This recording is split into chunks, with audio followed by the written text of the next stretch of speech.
Super star Rajinikanth அவர்களை குறித்து சர்ச்சையான கருத்தை பிரபல இயக்குனர் கூறியிருக்கார்.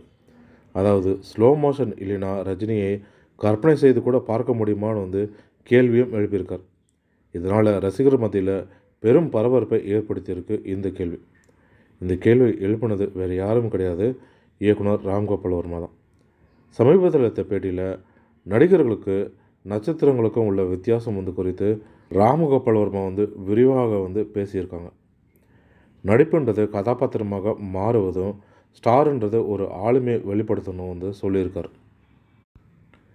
இந்த வித்தியாசத்தை விளக்கத்துக்காக ரஜினியை உதாரணமாக எடுத்துக்கொண்ட அவர் ரஜினிகாந்த் ஒரு நல்ல நடிகரா அப்படின்றதே சந்தேகம்னு சொல்லியிருக்கார்.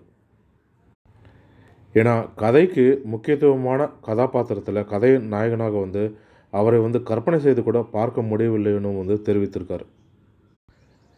ஏன்னா ரஜினியை விரும்புவது அவரது திரை ஆளுமைக்காகவும் அவரது தனித்துவமான பாணிக்காகவும் தானும் சொல்லியிருக்கார். ஸ்லோ மோஷன் இல்லைன்னா ரஜினியை கற்பனை செய்து கூட பார்க்க முடியுமான்னு சொல்லியிருந்தார். அவர் பாதி படம் முழுக்க ஏன் படம் முழுக்கமே கூட மெதுவாக நடப்பதும் ஸ்லோ மோஷனில் நடப்பதும் நடந்து வருவதும் இது போன்ற காட்சிகள் தான் அதிகமாக இருக்கணும். இது ரசிகர்கள் பார்க்கும்பொழுது அவர்களுக்கு ஒரு ஆர்ப்பரிக்கும் மனநிலை கொடுக்குதுன்னு சொல்லியிருந்தார்.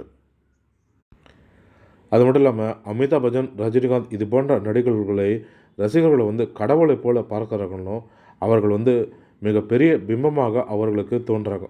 இவர்கள்லாம் சாதாரண கதாபாத்திரத்தை நடிப்பதை கடினமாக்குறது இதன் மூலமாகன்னு ராமகோபால் வர்மா கூறியிருக்கார். அது மட்டும் இல்லாமல் ஒரு பெரிய நட்சத்திரம் சாதாரண கதாபாத்திரத்தில் நடிக்கும்போது அது பார்வையாளர்களுக்கு ஏமாற்றமாக இருக்கும்னு சொல்லியிருக்கார். ஏன்னா அமிதாப் பச்சன் வயிற்று வலியால் அவதிப்படும் ஒரு காட்சியை அவர் பார்த்துருக்காராம். அந்த பார்த்த அனுபவத்தையும் அவர் பகிர்ந்திருக்கார். அந்த காட்சியை நான் வெறுத்தேனும் மீண்டும் அந்த காட்சியை பார்க்க விரும்பவில்லைன்னு சொல்லியிருக்கார். அமிதாப் பச்சன் வயிற்று வலியால் அவதிப்படும் காட்சியை மீண்டும் மீண்டும் நான் பார்க்க விரும்பவில்லை. ஏன்னா அவர் கடவுளை போன்றவர், கடவுளை போல தான் தெரிகிறார். கடவுள்களால் வேறு கதாபாத்திரத்தில் நடிக்கவும் முடியாது, மாறவும் முடியாதுன்னு சொல்லியிருக்கார். இதுபோல் சர்ச்சையான கருத்தை வெளியிட்டிருக்காரு ராம்கோபால் வர்மா அவர்கள். ரஜினிகாந்தோட எல்லா படத்தையும் பார்த்துருக்காரா பார்க்கலையா ஒன்றுமே புரியல. இவர் சொன்ன கருத்து அப்படி தான் இருக்குது.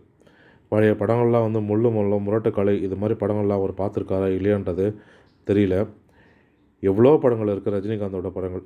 இதெல்லாம் அந்த படங்கள்லாம் பார்த்திங்கன்னா ஸ்லோ மோஷன் காட்சிகளாக இருக்காது, நடிப்பு தான் அதிகமாக இருக்கும். இப்படி இருக்கும் நிலையில் இது மாதிரி சர்ச்சையான கருத்தை போகிற போக்கில் சொல்லிவிட்டு ரசிகர்கள் மத்தியில் பெரும் பரபரப்பையும் வெறுப்பையும் உண்டாக்கியிருக்கார். மேலும் தமிழ் சினிமா தொடர்பான சுவாரஸ்யமான தகவல்களுக்கு ஆர்என் தமிழ் சினி கலாட்டா யூடியூப் சேனலை பார்க்கும். நன்றி, வணக்கம்.